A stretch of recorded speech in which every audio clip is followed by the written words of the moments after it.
안녕하세요. 우리 중에 평화를 싫어하는 분은 아마 아무도 없을 거예요. 그쵸?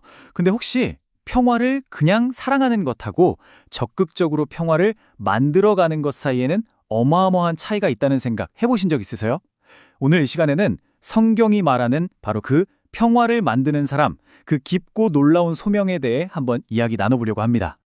자, 그럼 우리 자신에게 한번 이렇게 물어보면 어떨까요? 나는 과연 평화를 사랑하는 사람일까? 아니면 평화를 만드는 사람일까? 이게 언뜻 보면 되게 비슷해 보이잖아요. 그런데 사실 이 둘 사이에는 정말 중요한 차이가 숨어 있습니다.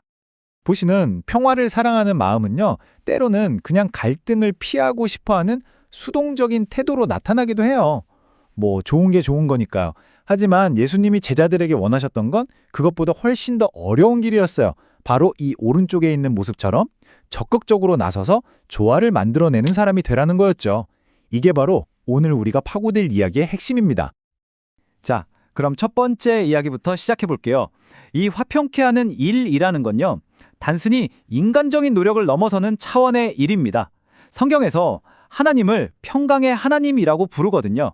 그러니까 이건 하나님의 성품을 직접적으로 반영하는 아주 신적인 특성이라고 할 수 있는 거죠. 성경을 이렇게 쭉 보다 보면 정말 흥미로운 게 하나 있어요. 화평, 평화, 평안 같은 단어들이 사실은 하나의 거대한 뿌리를 가리키고 있다는 거예요.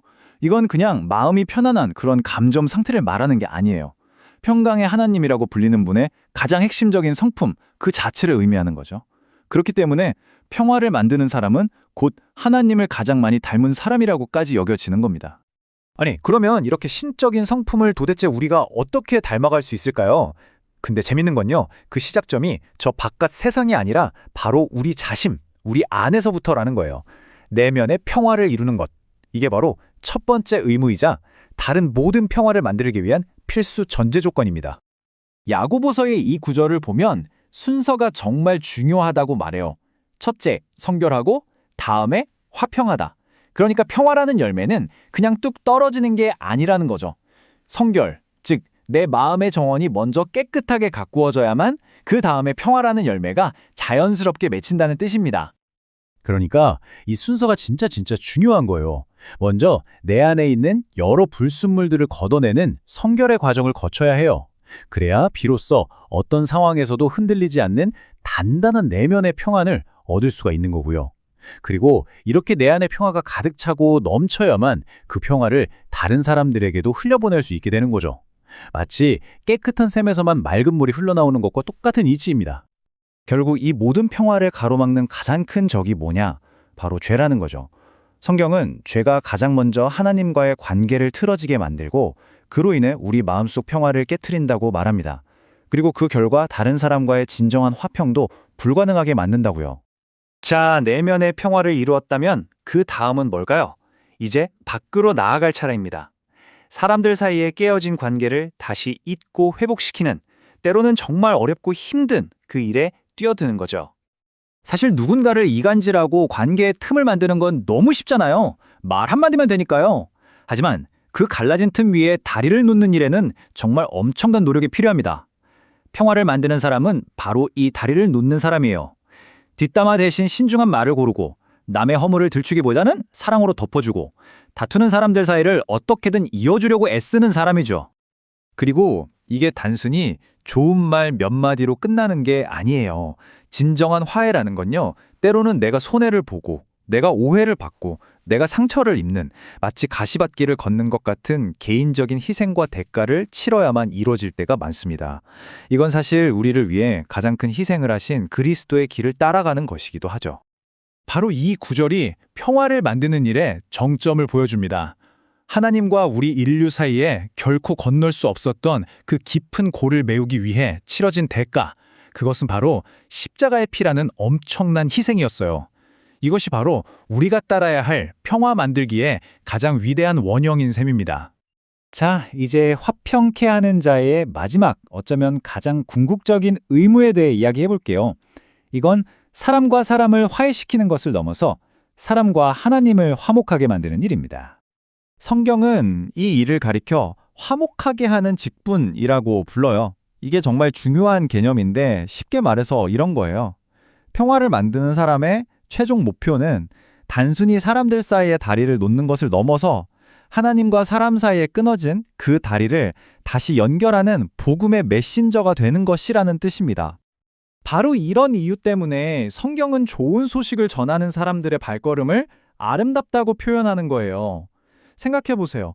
갈등과 미움으로 메마르고 갈라진 이 세상에 하나님의 평화라는 생명수를 들고 찾아오는 거잖아요.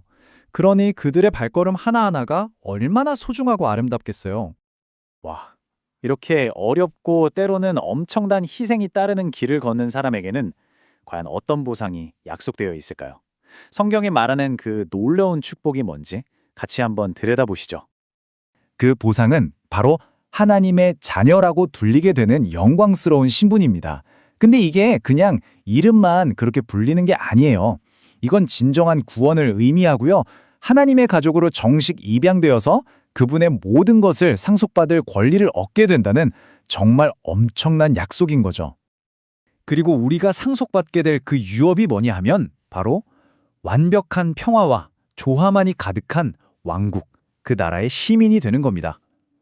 자, 이제 마지막으로 그 평화의 왕국이 어떤 모습인지 함께 그려보겠습니다. 이사야 선지자는 그 평화의 왕국을 이렇게 노래합니다. 가장 상징적인 적대 관계, 늑대와 어린 양이 함께 살아가는 모습. 모든 본성적인 적대감마저 사라지는 완전한 평화의 시작을 보여주는 거죠. 그 환상은 계속 이어집니다. 맹수인 표범이 연약한 어린 염소와 함께 편안하게 눕습니다. 힘의 논리, 약육강식의 법칙이 완전히 무너지고 창조세계 본연의 완전한 조화가 회복되는 장면이에요. 그리고 이 모든 강하고 사나운 존재들이 아주 작은 어린아이의 손에 이끌리는 모습으로 이 예언은 절정에 이릅니다. 힘이 아니라 사랑과 순수함이 다스리는 세상. 이것이 바로 평화를 만드는 사람들이 최종적으로 상속받게 될 하나님 나라의 모습입니다.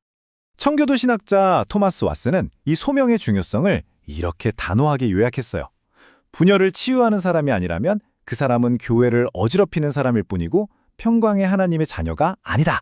와, 이건 해도 되고 안 해도 되는 선택의 문제가 아니라 우리 믿음의 본질 그 자체라는 거죠. 정말 강력한 선언이에요. 오늘 이야기를 마무리하면서 우리가 맨 처음에 던졌던 질문으로 다시 돌아가 봅니다. 나는 어디에 더 마음이 가고 있을까? 그냥 갈등 없이 편안한 상태를 사랑하는 사람인가? 아니면 때로는 손해와 희생을 감수하고서라도 깨어진 곳에 다리를 놓으려고 애쓰는 평화를 만드는 사람인가? 이 소명은 결코 쉬운 길이 아니지만 세상에서 가장 아름다운 발걸음이고 영원한 하나님 나라를 상속받는 약속의 길입니다. 여러분의 삶의 초점은 지금 어디를 향하고 있나요?